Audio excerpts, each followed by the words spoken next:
Morning, ladies and gentlemen. We are here again, and we are talking to Evan Lewis, who's over in Chicago, and it's about 1:25 over there. It's 5 o'clock in the morning back in Australia here. Evan, thanks so much for agreeing to come onto the Foundation Expo 88 YouTube channel to talk about your work during Expo. And what we're going to do is just break for a second while I insert into the YouTube the photos that you very kindly loaded up on the Facebook page.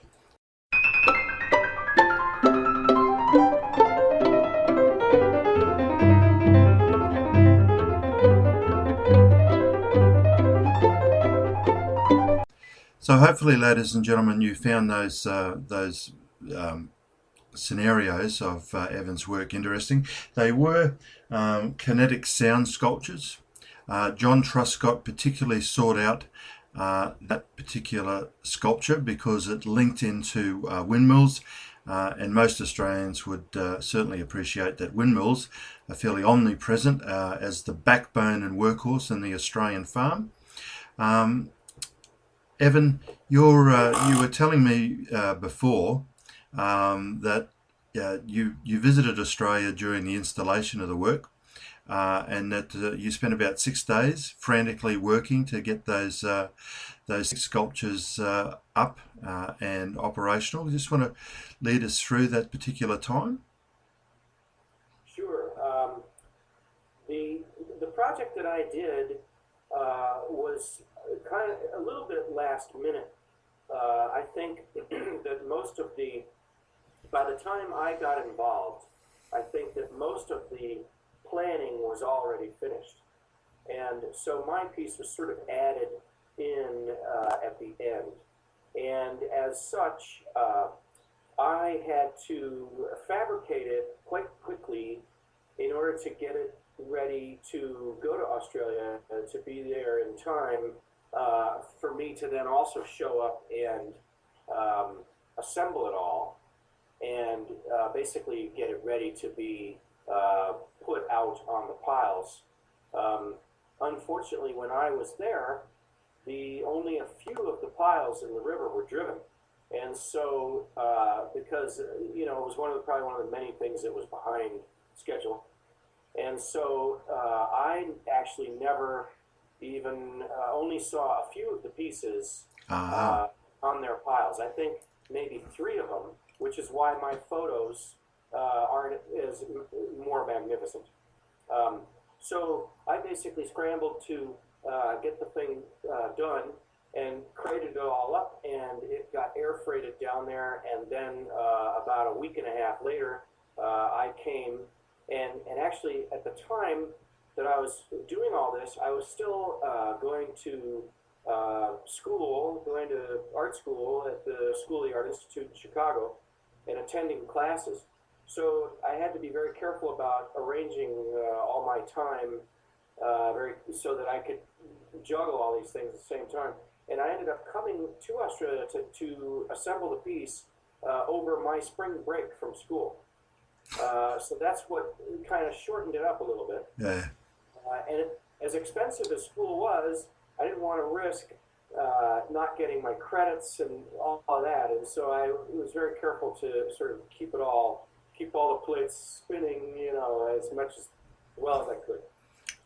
Well, it certainly had a good impact, I suspect, because I've looked on the web page and had a look at your sort of career and some of the work that is shown there. While I wouldn't necessarily say that Semper 14, which was the name of the piece, which I probably should have mentioned a bit earlier, was what I would call a monumental art piece. You certainly since then have done some monumental work, which I'm sure if John Truscott had picked up on that theme, he would have no doubt have got you to install a monumental piece, because he certainly did love his monumental artwork, as you probably saw when you were on site, I suspect. Yes, it was magnificent to see, in particular, John Barlow Hudson's piece, and he of course was there working on it when I was there, and so I, got to meet him. And um, one of the other sort of highlights for me, well, I met some Australian artists that were very interesting people with very interesting work, and Do got you to spend remember some their names by any chance? um, Gary Peter Johns? something. I'm sorry. Gary Johns? No, I don't think No? I met him. No. Oh well. Um, if I went through a roster, I could probably figure it out. But Maybe one of if the you sort of describe the highlights, pieces, I might pick up the names because I'm fairly familiar with it all now. I don't even remember it that well. Oh well, there you go. Doesn't matter. Remember the person better than the work. But there was a piece. I'm a big fan of the Swiss French sculptor Jean Truscott, Hmm. and there was a piece of his at the expo that actually arrived right when I was there, and I think at the time uh, Jean Tanguy himself was very ill. I think he was. I think he died around that in that year, and so he didn't. He wasn't there, but it was really exciting for me to see his work in the flesh because I was a big fan of his. And I studied his stuff very well, and I even recognized his assistant from photographs in a book and introduced myself, and so that was kind of a big deal for me. Also, I was very young, just starting out, still in college at the time, only in my late 20s, and so all of this was very new. And exciting. And it's very exciting, yes. Yes, it's fantastic to And see. I have to apologize, my 4-year-old is coming into the picture here. That's We'll, good. we'll see. It all adds interest. I have a 9-year-old who's been a great assistant. He's learned how to use the video camera, and he's quite an active little director. In actual fact, later today we're doing a YouTube up the Sunshine Coast that he'll be producer and director of. So yes, all I can say is if you want your children to have an interest in artwork, get them involved. That's right. So That's right. one of the monumental pieces I was actually looking at that you now do was called the tribute, and Yes.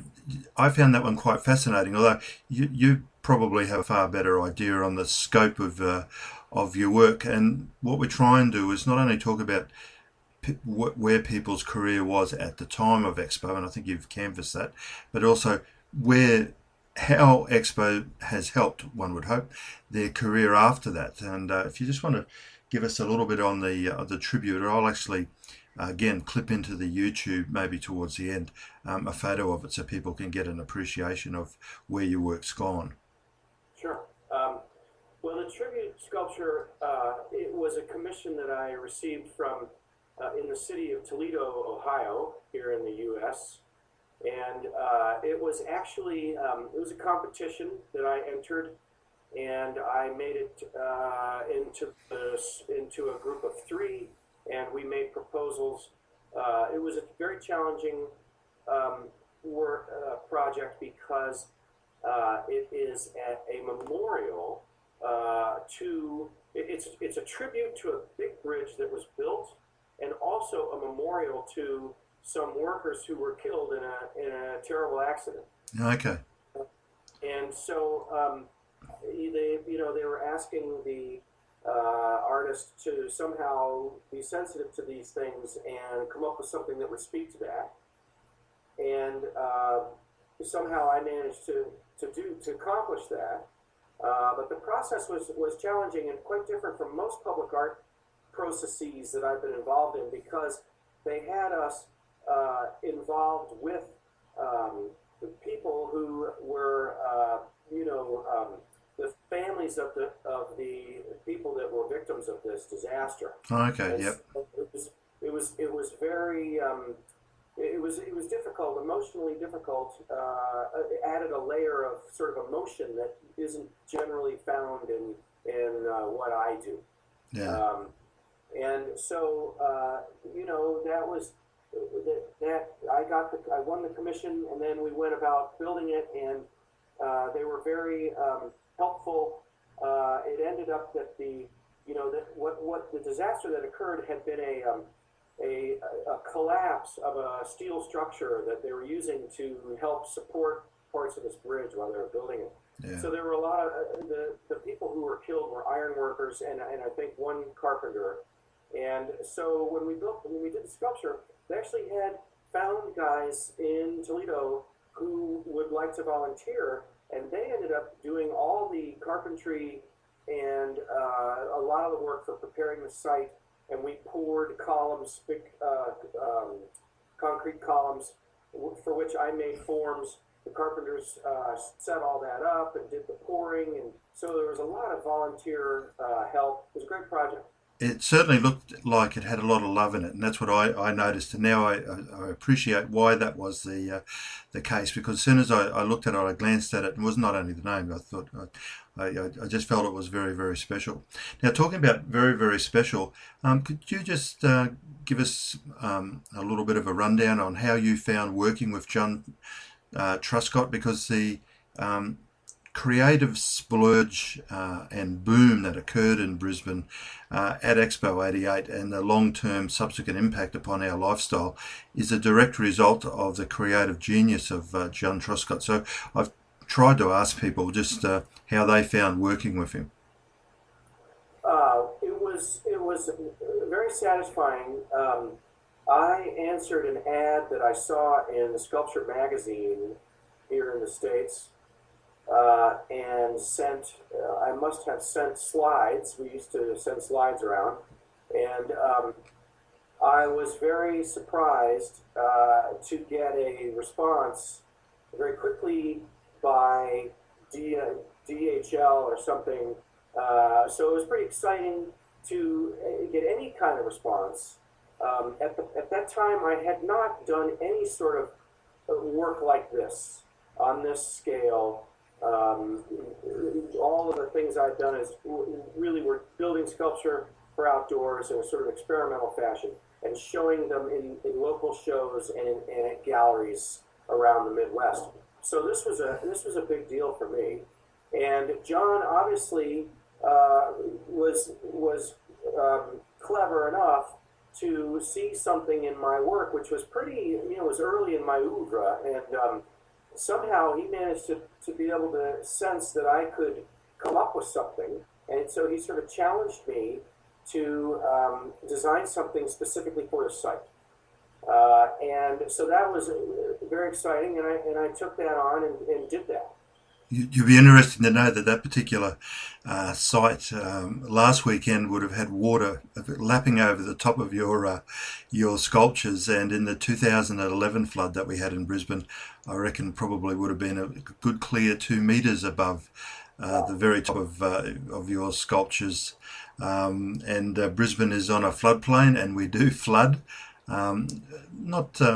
It certainly is devastating for the people who experience the flood, and it certainly brings out the best in Brisbane. We had what was called the Mud Army, and it really does galvanise the public community support. And you would have seen a lot of that during your visit to Expo.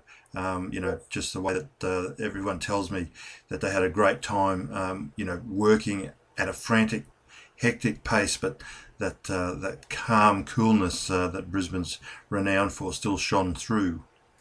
I think what we'll do is we'll say good afternoon, and I'll just review the sculptures, and what we might do is touch base in 5 or so minutes again, and just do a wrap up part of the YouTube after I check everything. And Evan, just thank you so much. It's been great chatting to you.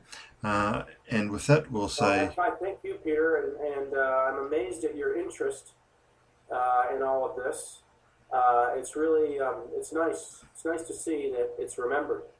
Well, it was a fantastic event in Brisbane's history, and the 25th anniversary should be remembered. And there was, as I said, a creative splurge that occurred at the time, and the Lord Mayor of Brisbane has got quite a few memorable activities planned that'll be rolling out in about 2 to 3 months' time. So It's been a labour of love over the last 12 months since we've been recording these. Anyway, I'll just